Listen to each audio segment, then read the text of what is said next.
Starting to throw the instruments around. The television show called Cosmos. As we grew to know and love it, Cosmos. All the mysteries of this little planet and its surrounding universe explained by remarkable American scientists whose resonant tones reverberated thrillingly round our living rooms. Dr. Carl Sagan.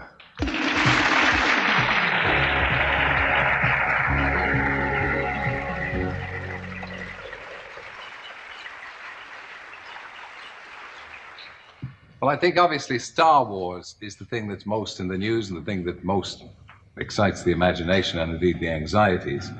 What do you think would be the result of this whole Star Wars project? If we were so foolish as to go ahead with it, I think the net result would be, after the expenditure of $1 million, that we would be far less safe than we are today.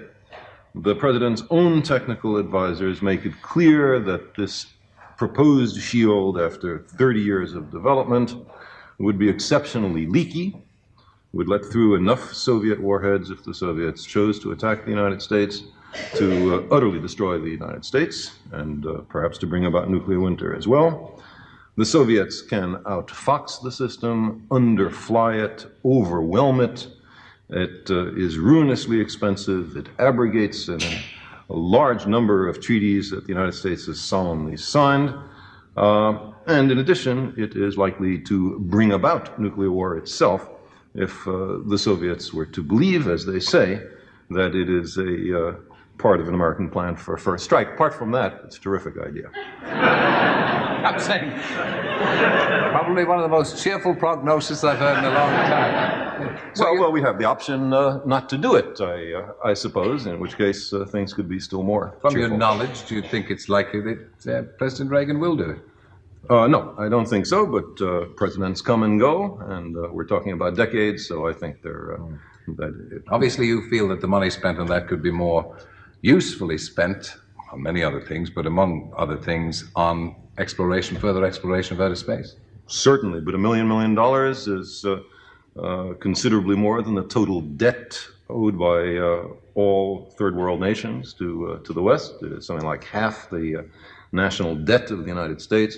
It is an extraordinary amount of money. It's an incredible amount of human good that could be done for that. And a tiny fraction of Star Wars could purchase the most extraordinary sorts of ventures in space, including manned and womaned missions to the planet Mars and elsewhere. But do you think that people are as excited by that prospect as they used to be? It's all seemed to have gone a little bit cold, hasn't it? Shortly after they found that there was nobody on the moon, and as you told them, there wasn't anybody on Mars as well, it all got a little quiet, didn't it? Well, I think if you look, for example, at the Voyager robot explorers of the Jupiter and Saturn systems in 1979, 1981, after the events you just described, you find an extraordinary outpouring of public interest all over the world. The planet Saturn was on the cover of Time and Newsweek and other magazines in America and here. We are an exploratory species. We wish to understand who we are, where we are, what our surroundings are. When you study other worlds, you learn much more about your own. You provide an aperture to a benign future. And all of this can be done at the tiniest fraction of what we seem quite happy to spend on military systems. To give you an example, in March of next year, Halley's Comet will be coming by the Earth for the first time since 1910. And it will be greeted by a flotilla of 5 spacecraft from 20 nations, including the United Kingdom, but not including the United States. Why not the United States, the pioneer in solar system exploration in the history of the human species? Why not? Because a Democratic and a Republican administration decided it was too expensive. How expensive would it have been? It would have cost exactly as much as a single B-1 bomber, for which the United States is committed to purchase 100. 99 would have compromised national security. Listening to the way you tell it, Do they listen to you in the White House, though? Obviously not. Yes, or in the Pentagon. But, Carl, I remember reading one of your books, and you did say in the course of it, as I remember, not very clearly, if there was anybody out there, they'd have a hell of a time finding us, and that we are going to have an equally almost impossible task finding them. First of all, do you think there's anybody out there or anything that could communicate with us? Well, the Milky Way galaxy is composed of some 400, I'm converting from American numbers to British numbers, 400,000 million separate suns, each of which more or less like our own. We now think that that planets are commonplace, that most of those stars probably have planetary systems. We know the origin of life is likely under general cosmic circumstances, and there were thousands of millions of years for evolution to happen. Under those circumstances, it seems extraordinarily arrogant of us to think we are the only inhabitants of this cosmos. How are we going to find them, though? I mean... Okay, there's two questions. How are they going to find us? Right.